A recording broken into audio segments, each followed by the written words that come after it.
All right, Simon, we're here in Emporia a few days ahead of Unbound Gravel. Looks like you just rode a good portion of the course. How is it out there? Yeah, today was much better than yesterday, actually. Yesterday we went into the recon, the first part of the race, and we were in the car for most of the recon in the end, because it was absolutely unrideable with some crazy sticky mud. The craziest I ever experienced. I had a bad day in Colombia in the Transcordilleras at the beginning of the year, where it was impossible even to push the bike, but it was for 500 meters. Here it was many times and a lot of mud. So yesterday was unrideable, but today we reckoned the last part of the race, the last 80-90 Ks, and it was fast gravel, nice. Still some mud, as you can see. Sure. But it was manageable, let's say. Now you've got the choice as a BMC rider of the Caius or the Urs. You're on the Urs here. Why did you go with this bike? Yeah, I had a really good experience on the Urs in the Transcordilleras for 8 days of backpacking gravel racing in Colombia through the Andes. And that's why I asked to get the Urs also back, to be able to ride on 50mm tires. Yes. There are the Schwalbe tires, as you can see. So you've got the G1 RS in the back with the slick center, and little shoulder knob, and then up front you've got the bitier G1 RX. RX to have some more grip for the couple of corners we have here at Unbound. But still, it's important to be able to corner well, and that's also the reason why I choose the Urs, and we finally got the green light from BMC, because this bike is mainly made for gravel adventure and not for racing, but we got the green light, so it's I'm really glad that we could ride on this bike.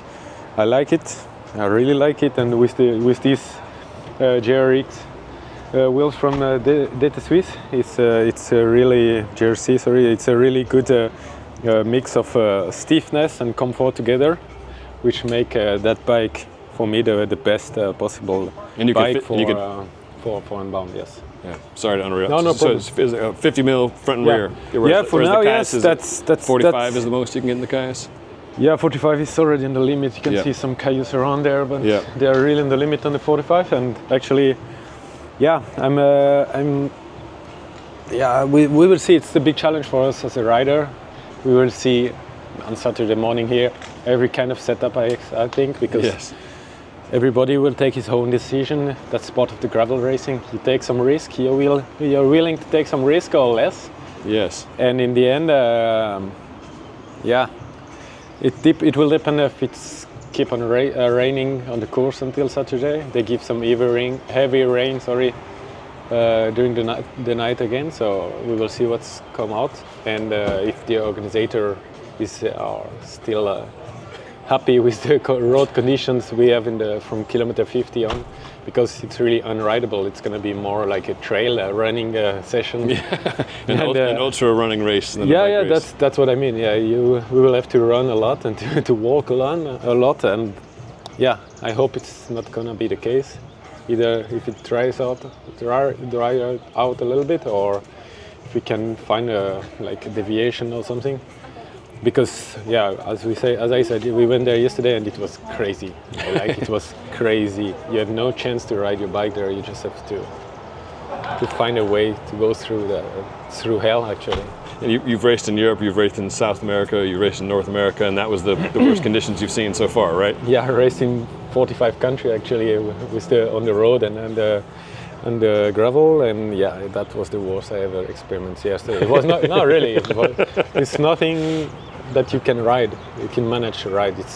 There is nothing to do with gravel racing or with racing at all. It was it was even worse than 2 years ago when it was bad here. Oh, really? Yeah. Were you here for that year, 2020? No, but that's also what I've heard also, and the comments that I've been reading and listening around. But it was crazy. So we will see. It's getting a bit cloudy again now, so hopefully we had a good day. It could dry out a bit, but we will see hopefully on Saturday, because if you're stuck in the mud after 50 Ks out of 320, it's gonna be a long day out. And as you saw some, they are I saw your post also that we are like getting some rollers on the how do you say this on the trails and stuff. Yes. But I'm not sure that they will put some pavement until Saturday in these hills. Yeah. Tell me about your gearing. Are you happy with the new 13 speed? And do you change your chainring based on the race, or do you just set that one ring and that works for everything? Actually, I've been, I'm an amateur. I'm still, I'm pretty green in the gravel racing. And the day before Theodore, my first ever Lifetime Grand Prix event, I was still on the 42. Okay. In the front. Okay. I just had a short call with SRAM, and they brought me a 46, which I was racing and riding with since Theodore. But then we changed mostly every race the gear, the front gear. There is only one cassette choice in the back, which is fine for me. And in the front here for Unbound, we are on a 50 IRO chainring, which is a fast one. And it's nice because here we have like some really steep hills with some stone and mud also, which means a pretty slow speed, and then all the final part is like really fast, over 40 km an hour, and you don't want to be spun out. No, there. You don't want to be there, like spinning like crazy. So with the 50, it's perfect combination. You can sit in the middle of the cassette for most of the time, so it also avoids some risk of losing the chain and stuff. So yeah, I'm really happy about that bike and about the setup we have here. Now, you said you're an amateur in gravel racing. You're not an amateur in road racing. You've raced all over the world. What's the craziest road race you have done? I would say Africa. I've been racing in Africa in a couple of races. In Cameroon was really crazy experience. Like you have no idea what awaits you ahead. After every corner, you're just like, what's awaits you? In terms of road conditions, road or condition, vehicles, and then also vehicles and road safety, and also the people went crazy around, because it's big party for them to have a cycling event, and also then the competitor, like to fight against again all the African riders riding together against all the European riders. So it was big. It was a big deal, and then all the nutrition and everything. It was kind of crazy. Yeah. But then I would say also I would like to speak about my second country, about Colombia, because I raced in Colombia, and for me, I'm not the kind of guy that DNF the races, but there I had to DNF because it was just too much for me. Because you're racing from low altitude at 45 degrees Celsius, and then you go up at almost 4,000 altitude and with 10 degrees. So yes, the terrain make it like really challenging. That was also one of and also the speed of these small climbers there. Yeah, it's crazy. Yeah. So the level was super high. Yeah, for me racing in Colombia, I only did the Bambino version, the 3-day version, and that was insane.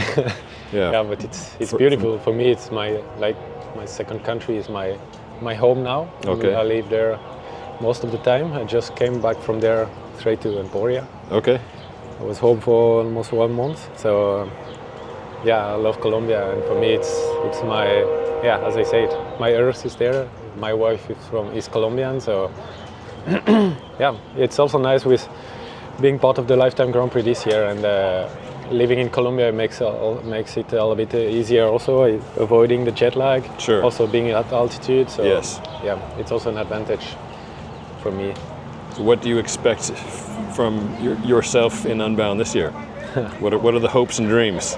No, I'm here also to win races. I mean, I show it at Theodore that I'm here to take a risk. I want to ride the front instead of dying in the wheels. Mm-hmm. And I want to make a show. I want to have the public behind me, and I want to show my balls, how we say it. We can say it in Europe, but you know what I mean. It's just to ride the front, and then we see until where the benzene can bring me. All right. Well, best of luck to you. Look forward to seeing you at the finish. Perfect. Thank you. All right. Thanks, man.